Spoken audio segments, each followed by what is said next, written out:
Bumaba ng mahigit 100,000 ang populasyon ng Canada sa huling bahagi ng 2025 ayon sa preliminary estimates ng Statistics Canada Miyerkules, datos na hindi na ikinagulat ng isang ekonomista.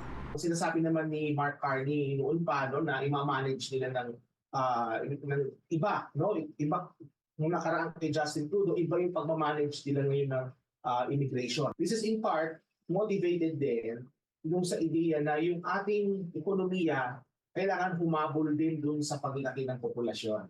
Kasi ang nangyayari ng mga nagdaang panahon was that mabagal yung paglago ng ekonomiya natin and mas mabilis yung paglago ng populasyon kaysa sa paglago ng ekonomiya. Ayon sa ahensya, tumaas man ng mahigit 70,000 ang populasyon ng bansa mula Enero hanggang Hunyo 2025, hindi raw ito sapat para tapatan ang pagbawas ng populasyon mula Hulyo hanggang Disyembre na nasa halos 180,000.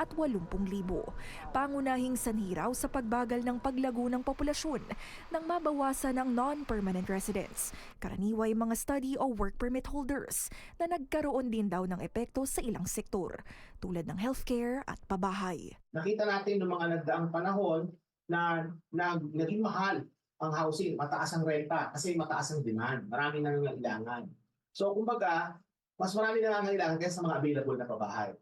So ang naging solusyon na ng gobyerno aside from building more homes is to reduce mo yung demand.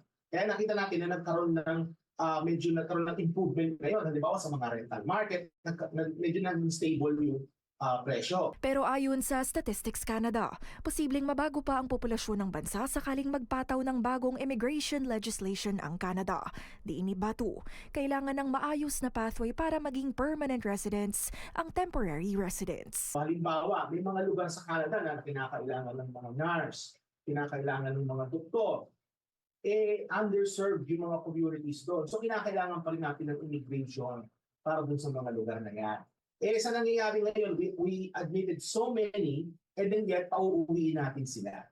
Hindi ba? Ang ating ekonomiya ay nangangailangan pa rin ng mga workers. Hindi ba? So dapat ayusin yan ng gobyerno ng Canada, ni Mark Carney, na magkaroon ng maayos na pathway. Mula Oktubre hanggang Disyembre 2025, nasa 83,000 bagong permanent residents lamang ang tinanggap ng Canada, na ayon sa ahensya ay nakatulong para tapatan ang mababang natural birth rates. Dagdag ng ahensya, mula Oktubre hanggang nitong Enero, mayroong 781 fewer births kumpara sa bilang ng mga nasawi. Ang paniniwala ko dito is, ito nakikita natin decline sa dami na pumapasok. Hindi ito pang matagalan. Kasi, over the long term, kinakailangan pa rin ng Canada ng mga immigrants para mabuo ang ating ekonomiya. So, hindi pwedeng tuloy-tuloy yung pag-decline ng permanent temporary residents. Teresa Redula, Omni News, Toronto.